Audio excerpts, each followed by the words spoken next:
Welcome back to Gouchard. This is episode 2 of my series on South Korean Golden Age cinema, a period between the late 1950s and early 70s when South Korea's film industry expanded at a rapid pace and enjoyed a certain measure of international success. In this episode, we're going to dig a little deeper into two early classics of the Golden Age, Madame Freedom and Aimless Bullet. We'll see how those films tie in with wider changes in South Korea during the 1950s and consider the similarities between then and now. What can the past teach us about the present and help us predict about the future? Without further ado, let's find out. Welcome to the Golden Age.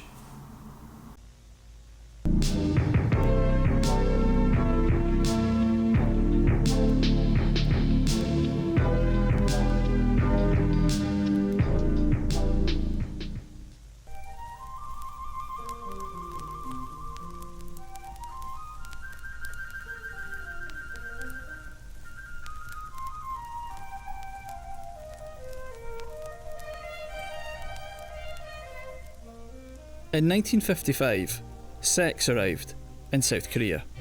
June saw the trial of one Park In-soo, arrested for adultery. A former sailor, Park was a regular in the dance halls of Seoul, where, over 14 months, he seduced 70 women.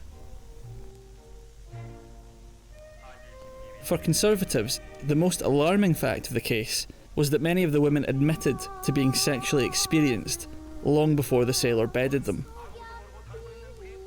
One official went as far as suggesting that dance halls should be closed for fear that they would distract the nation's draft-ready young men in the event of a North Korean attack. It was a deliberate overreaction, the elites yanking the leash of a restive population. Although the accused might have had a point when he asked the court, "Who's fresh these days anyway?" they weren't going to let him get away with it. He was sentenced to a year in prison, not for adultery, but for his other crime, impersonating a naval officer. In this way, sex and national security were interlinked.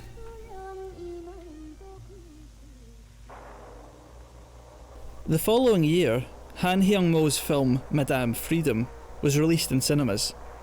This story of a bored housewife cheating on her husband was racy enough that Han risked the same treatment as Park, since President Rhee's national security law gave the government sweeping powers to arrest anyone they considered a risk to public order. For example, the human rights activist Ham Sok-on went through several weeks of torture at the hands of the police after publishing an essay that drew a direct link between Rhee's personal character and South Korea's subordination to US foreign policy. Han avoided a similar fate by carefully navigating the political and media landscape during the making of Madame Freedom, as we'll see. The biggest challenge came from the censors at the Ministry of Education. Given its subject matter, the film featured a lot of formal dancing and a lot of petting, which was about as raunchy as Korean cinema got in the 1950s. The Park trial had stoked a moral panic about disco winching, and conservatives described such scenes as premature for Koreans to see. Han, aware that his response to the censor notes would directly affect the film's chance of being released, and by extension his own career, agreed with them. Madame Freedom was edited to meet the expected standards, the result being a film that is both massively sex-obsessed and curiously chaste. For example, the carnal lust of the final scene is mostly conveyed through heavy petting and one suggestive shot of a bedroom. It's relatively tame, but even if complying with the censor shorted the film's erotic charge, it also meant that Han could keep working at a time when opportunities for South Korean directors were still limited. Han's choice of subject matter also worked in his favour. Madame Freedom was adapted from South Korea's first best-selling novel, itself compiled from a long-running newspaper serial. The author, Chong Pisok, caused a fair bit of controversy himself during the story's original run with its unusually frank content. However, he justified any excesses by claiming that it was a critique of modern ways and things. In particular, he considered Oh's many tribulations necessary so that she might realise the true worth of her fuddy-duddy husband. For the most part, Han stuck to the novel. He was less interested in the story's message than in creating a Hollywood-style spectacle. Scenes like this, with their elaborate camera work and detailed mise-en-scène, were his contribution to the metatext. Otherwise, he preserved Chong's conservatism without much alteration. We get a sense of that in the subplot about Oh's friend, Chang. Not only did it draw the same link between sex and national security that the Pak trial highlighted, it also featured a stereotype familiar to South Korean filmgoers: the après girl. Whereas before the war, women were expected to remain in the home, now they were often seen in public, at work or at leisure. As described in one publication, the après girl also loved American culture, but dismissed the fine, beautiful customs of the past. This is true of Oh, who shuns her home and her family. It's doubly so for Chang, the more experienced of the two women.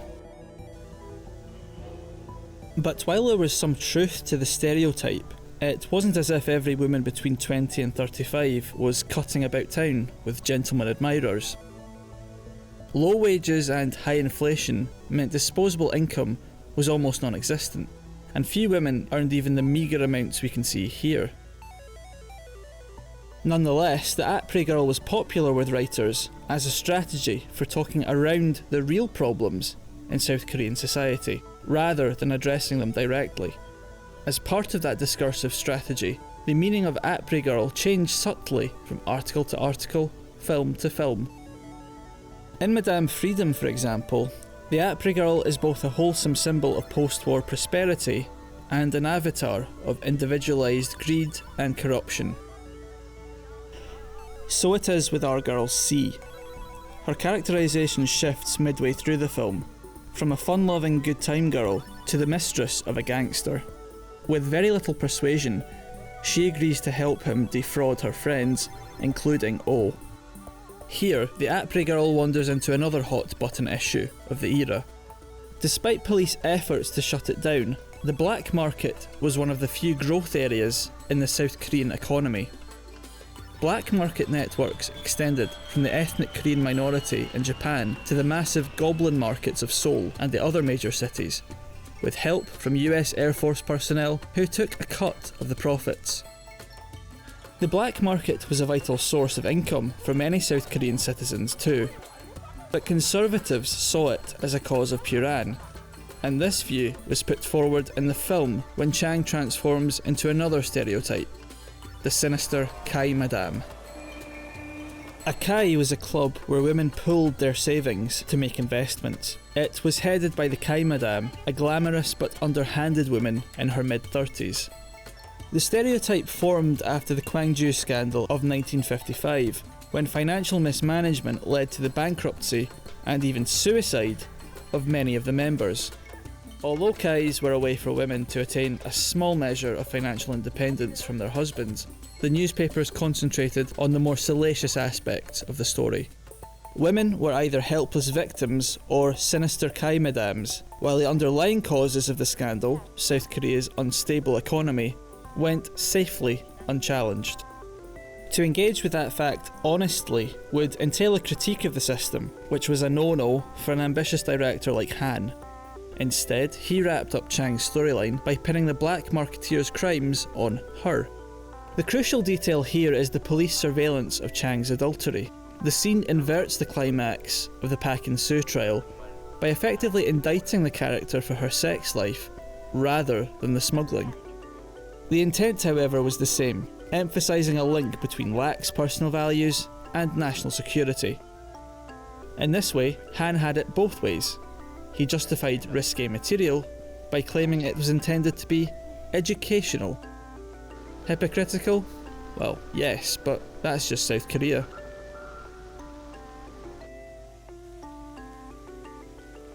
Han's ability to deal with government censorship and the conservative media landscape allowed him to make a film that was superficially racy. The perception of Madame Freedom as a scandalous movie led to a then record attendance of 150,000 viewers, the yardstick against which all other Golden Age films were measured. But nearly 70 years later, what comes across most strongly is how moralistic the film is. There's not much empathy for the downtrodden female characters, and that makes it a hard watch compared to some of the more recent films of the Hallyu. Take the vampire lovers in Park Chan-wook's Thirst, for example. They commit terrible acts of violence, but in spite of that, Park portrays them in a relatively sympathetic light. Likewise with the beaten down family in Bong Joon-ho's Parasite. These characters are occasionally unlikable, but we understand that they are really victims of circumstance, forced to lie, cheat and steal to get by in a brutalising capitalist society. Not so in Madame Freedom, where societal factors are elided and the blame is instead placed on the innate badness of Chang and Oh. Broadly speaking, that emphasis on personal morality is consistent with the conservative outlook of the Rhee government, and I would suggest that, more than anything else, is the reason why Madame Freedom has stubbornly resisted a modern day revival. For all its visual innovation, it is fundamentally a reactionary film, one that conforms with, rather than challenges, dominant political narratives. But we're only at the beginning of the Golden Age, and as the film industry grew, more opportunities arose for directors to push against the boundaries. For that reason, the years 1959 to 1961 very nearly represented a turning point in the history of South Korean cinema and the nation as a whole. To find out how it almost happened, let's check back in with Rhee, the Americans, and the state of Puran.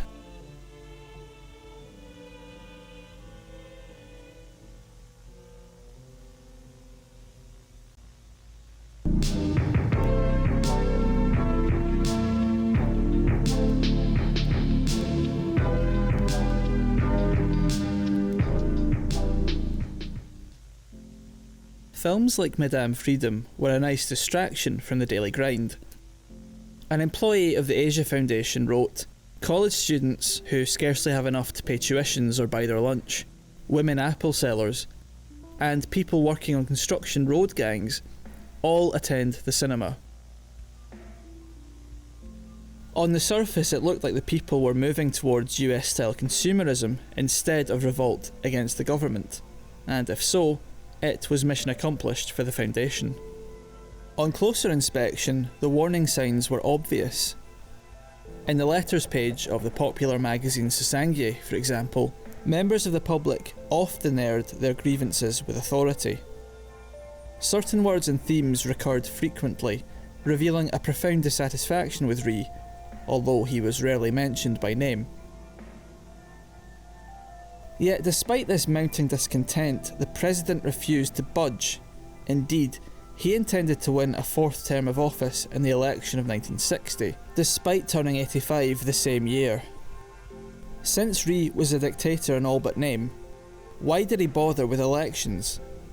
Mainly to satisfy the one higher power in South Korean politics, the Americans. The White House was keen to hold up South Korea as a success story for imported US values, like liberty and democracy. If that meant the charade of a vote every 4 or 5 years, then so be it. Rhee's party could always stuff ballots, or bribe opponents to stay quiet. As anger towards Rhee grew, however, the 1960 election became a high-stakes referendum on his personal rule. Unable to duck that fight, Rhee faced it head-on. He authorised the production of a motion picture biopic titled The Independence Association and Syngman Rhee.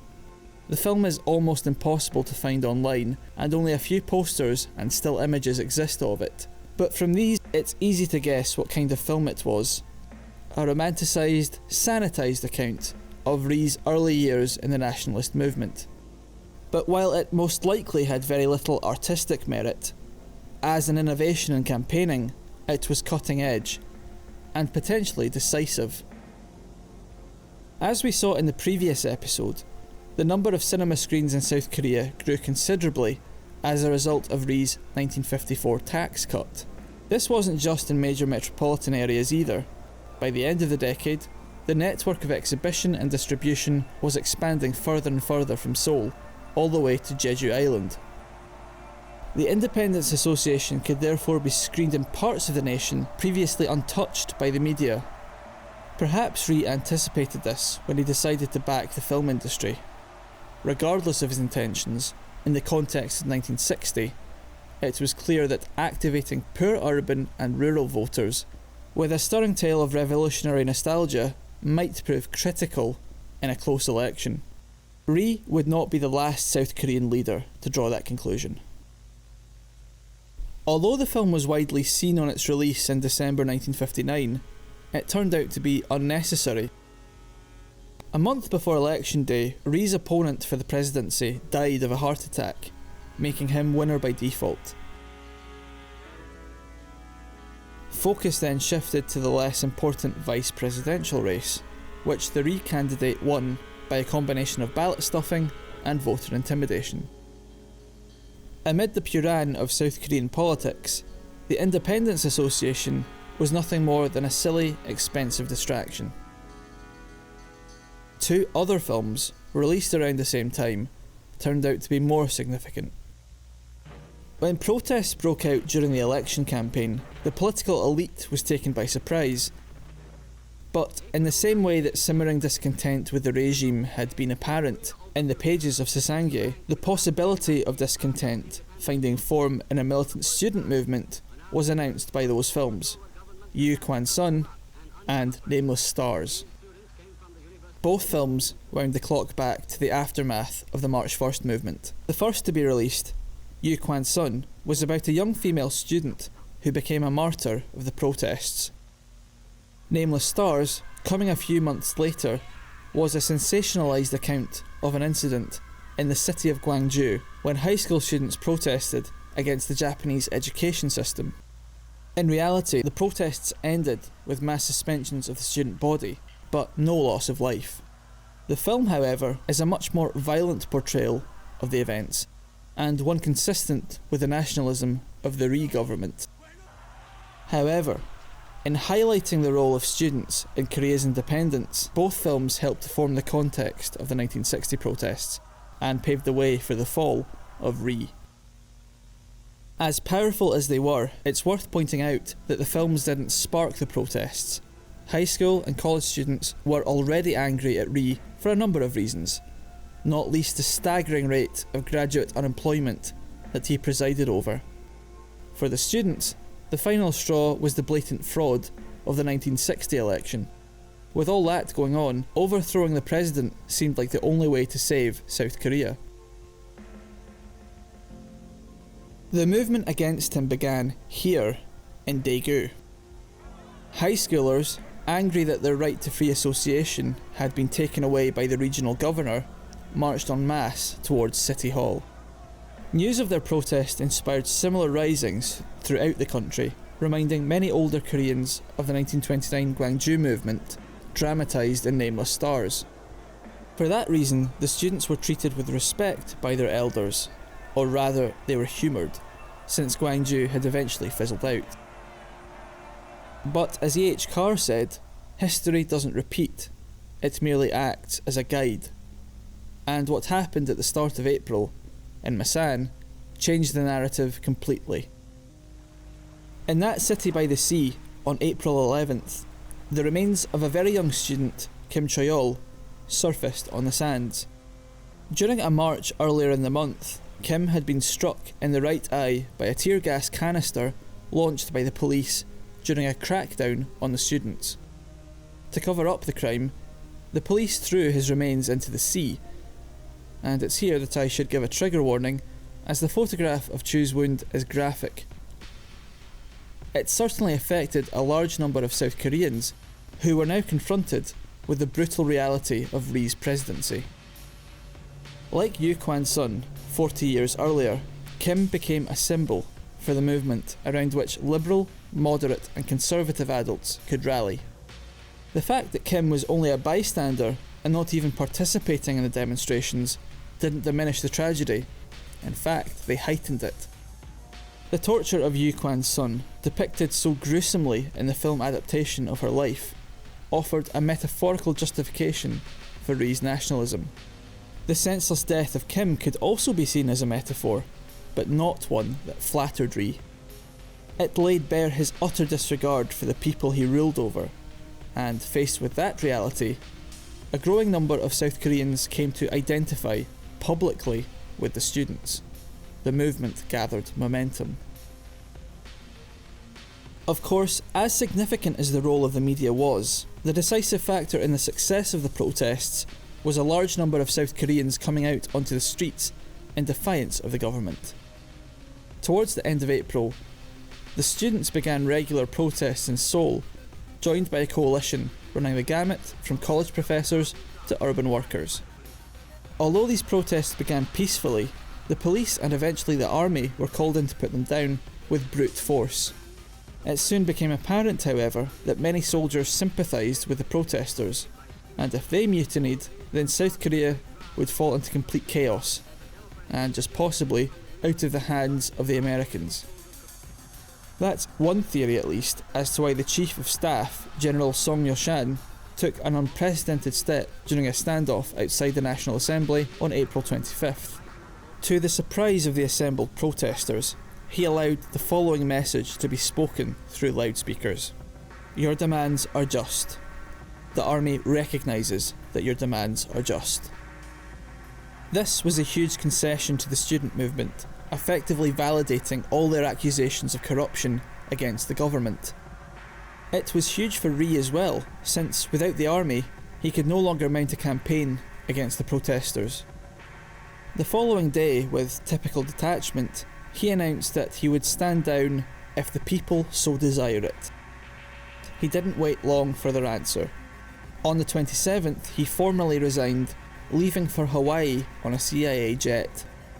Unbowed by the North, unrivalled by domestic political opponents, and intransigent against his American handlers, in the end, Rhee was brought down by the first generation of South Koreans.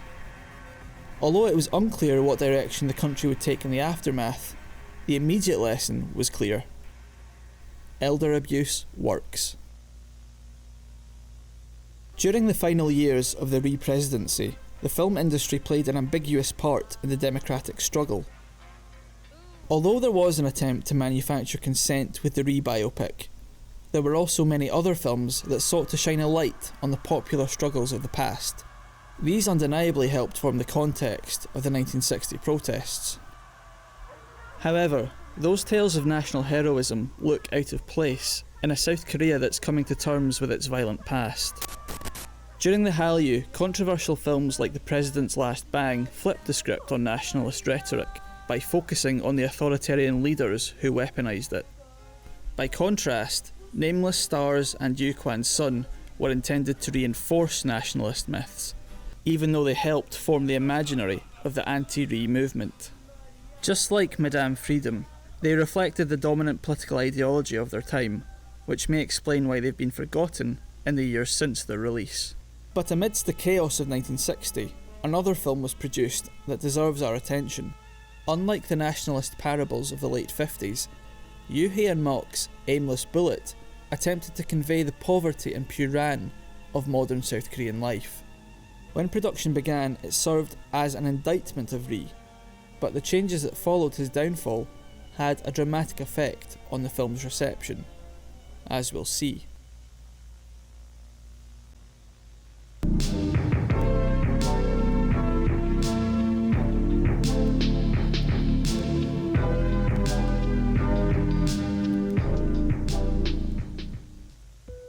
In 2003, Aimless Bullet was released on DVD for the first time. Few people had seen the film since its re-release in 1963, but those who had lauded it as one of the classics of the Golden Age, often included in lists of the greatest ever South Korean films. Despite that reputation, the print of the film that thousands of people saw for the first time looked like this. Now, those weren't optional subtitles. They had been scratched into each frame of the film years earlier, and were almost impossible to remove. Worse still, this was the only print in existence. But the story of how the subtitles came to be also tells us a great deal about South Korean cinema and society in the late 1950s and early 60s. Aimless Bullet was based on a 1959 novella by Lee Byung-seon. Although not directly critical of Rhee, Lee emphasised societal dysfunction as the main reason for the plight of his characters, a family of northern refugees living in a Seoul shantytown. The story appealed to director hyun-mok for its frank depictions of poverty and crime, which were much more realistic than anything else seen in South Korean cinema. While the novella was a product of the Rhee era, the filming and release of Aimless Bullet were affected by the changes after Rhee's resignation. In the first instance, the new democratic government reformed film censorship by establishing an independent body, the Motion Picture Ethics Committee. Compared to the politically motivated decisions of Rhee's Ministry of Education, remember the case of Madame Freedom, the MPEC allowed controversial material as long as it was artistically justified. On that basis, you could include the more disturbing content from Lee's novella and even knock it up a notch. For that reason, Aimless Bullet was an incredibly dark film, both literally and figuratively. We are plunged into a twilight world of suicide, prostitution, and, shockingly, unprotected kissing. Most upsetting is the subplot about the beaten-down patriarch of the family. Suffering from unbearable toothache, he is numb to the tragedies that befall his family. Unable or unwilling to cope, he is, as this taxi driver calls him,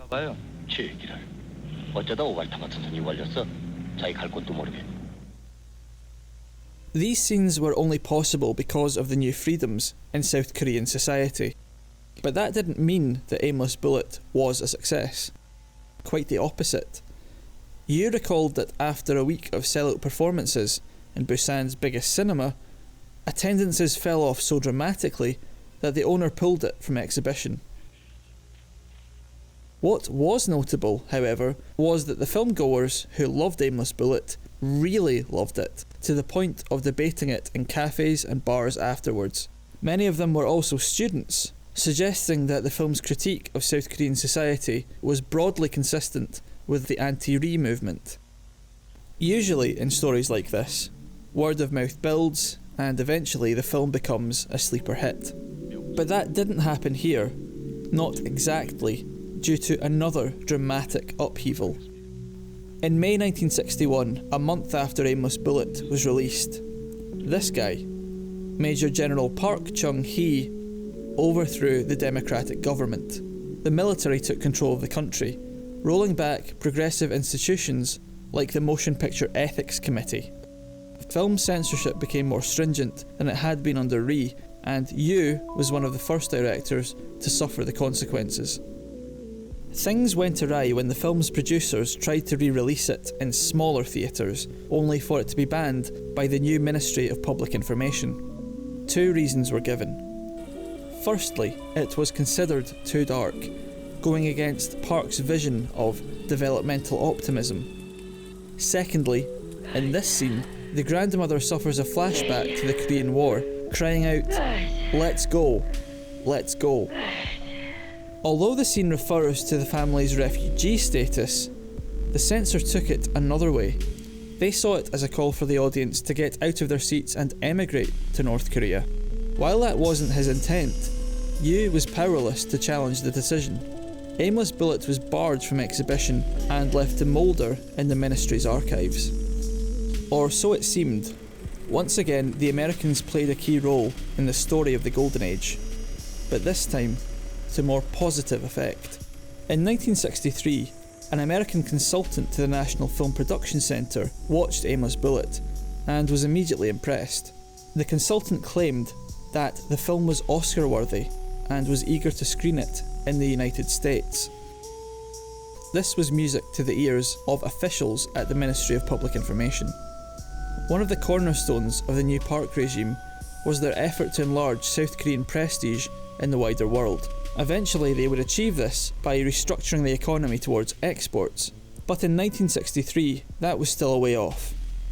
Having a South Korean film win an Oscar was the next best thing, an easy win that would show the world they meant business. And so it was that Aimless Bullet was recovered from the archives for the first time. Now that the film was valuable to the regime, the ban was reversed, and it was re-released to cash in on its newfound credibility.